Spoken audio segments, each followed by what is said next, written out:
Ang sabi dito guys, walang eroplano para sa OFWs natin na binobomba.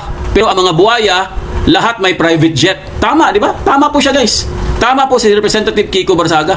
Ang mga buhaya, may mga private jet. Nagpahayag ng pagkakabahala si Cavite 4th District Kiko Barsaga sa kalagayan ng ilang overseas Filipino workers or OFWs. Natiling nasa gitna silangan sa gitna ng patuloy na tensyon at palitan ng pag-atake sa rehiyon. Sa kanyang pahayag sa social media, kinwestiyon ng kongresista kung bakit tila kulang ang agarang hakbang para sa repatriation ng mga Pilipino na sa panganib. Walang eroplano para sa mga OFW natin na binobomba. Pero ang mga buhaya, lahat may private jet. Ang pahayag ni Barsaga ay lumabas habang patuloy ang paglala ng tensyon sa gitnang silangan kasunod ng mga military strikes at retaliatory attacks sa gitna o sa pagitan ng Iran, Israel at Estados Unidos. Ang sitwasyon ay nagdulot ng pangamba sa kaligtasan ng libu-libong Pilipinong nagtatrabaho sa rehiyon.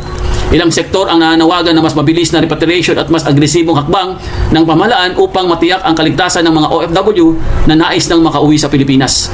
Para kay Barsaga, hindi dapat maantala ang pagresponde ng ganitong uri ng krisis, lalo na kung ang buhay ng mga Pilipino ang nakataya. Ang kanyang pahayag ay sumasailalim sa sentimento ng ilang OFW at kanilang mga pamilya na umaasang mas mapapabilis ang tulong at pag-uwi ng mga kababayan mula sa mga lugar na apektado ng kaguluhan. So mga kaibigan, napakaganda po itong sinabi po ni Representative Kiko Barsaga na hindi nila kayang pauwiin ang ating mga Pilipino na na-stranded, pero kung tutuusin guys, kayang-kaya naman nila yan kasi karamihan po sila ay may mga private jet.